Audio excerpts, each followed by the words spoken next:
दोस्तों, ऐसा माना जाता है कि भगवान श्री कृष्ण की 16,108 पत्नियां थीं। इस विषय में कई कथाएं प्रचलित हैं और लोगों के मन में इस बात को लेकर आज भी जिज्ञासा बनी हुई है। दोस्तों, क्या सच में भगवान कृष्ण ने इतनी शादियां की थीं या ये बस हिंदू धर्म से नफरत करने वालों का सोचा समझा षड्यंत्र है? और अगर ये सच भी है तो क्या इन शादियों के पीछे किसी तरह की मजबूरी थी या फिर कोई दैवीय कारण था? दोस्तों, इन्हीं सब सवालों के जवाब आज मैं आप सभी को इस वीडियो के माध्यम से देने वाली हूँ, इसलिए वीडियो को लास्ट तक देखिएगा और चैनल को सब्सक्राइब जरूर कीजिएगा। दोस्तों, वास्तव में भगवान श्री कृष्ण ने केवल 8 शादियां की थीं। उनकी पत्नियों के नाम थे रुक्मणी, जामवंती, सत्यभामा, कालिंदी, मित्रविंदा, सत्या, भद्रा और लक्ष्मणा। भगवान कृष्ण अपनी इन्हीं 8 पत्नियों के साथ सुखपूर्वक द्वारिका नगरी में रहते थे। तभी एक दिन स्वर्ग लोक के राजा देवराज इंद्र और बहुत से ऋषि मुनि द्वारिका आकर भगवान कृष्ण से मदद की गुहार लगाने लगे। भगवान कृष्ण के पूछने पर इंद्रदेव ने बताया कि प्रगज्योतिषपुर का राजा नरकासुर हर तरफ अत्याचार कर रहा है। उसने स्वर्ग लोक को भी जीत लिया है। सभी देवता और आमजन नरकासुर के अत्याचारों से त्राही त्राही कर रहे हैं। इसके अलावा नरकासुर ने पृथ्वी के कई राजाओं और आमजनों की सुंदर कन्याओं का हरण कर उन्हें अपने यहाँ बंदी गृह में डाल रखा है और जल्दी ही उन सभी की बलि देने वाला है। यह कहकर देवराज इंद्र ने भगवान कृष्ण से प्रार्थना की कि नरकासुर का वध करके हम सभी को उसके अत्याचारों से बचाइए।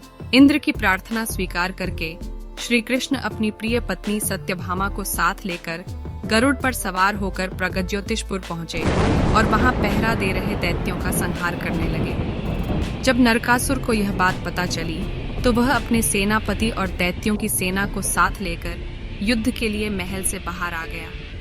चूंकि नरकासुर को स्त्री के हाथों मरने का श्राप था, इसलिए भगवान श्री कृष्ण ने अपनी पत्नी सत्यभामा को सारथी बनाया और घोर युद्ध के बाद अंत में कृष्ण ने सत्यभामा की सहायता से नरकासुर का वध कर डाला। नरकासुर की मृत्यु के बाद श्री कृष्ण ने उसके पुत्र को अभयदान देकर उसे प्रगज्योतिषपुर नगर का राजा बना दिया और नरकासुर के द्वारा हरण कर लाई गई 16,000 कन्याओं को भी कारागार से मुक्त कर दिया। यह सभी वो कन्याएं थीं जो अपहरण करके लाई गई थीं या फिर भय के कारण राजाओं और आम जनों द्वारा उपहार में दी गई थीं। वह सभी कन्याएं नरकासुर के द्वारा अपमानित, लांछित और कलंकित थीं। सामाजिक मान्यताओं के चलते नरकासुर द्वारा बंधक बनाकर रखी गई इन नारियों को कोई भी अपनाने को तैयार नहीं था।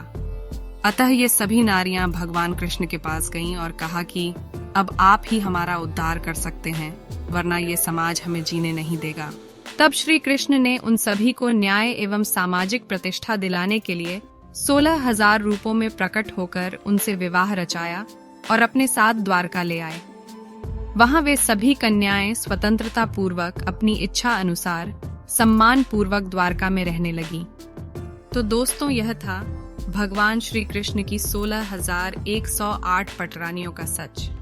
क्योंकि आज के लोगों में भगवान कृष्ण को लेकर कई प्रकार की भ्रामक मान्यताएं हैं, इसलिए इस सच को अधिक से अधिक लोगों के साथ शेयर करें ताकि सभी लोग भगवान कृष्ण की इतनी सारी रानियों के पीछे छिपे सत्य को जान सकें।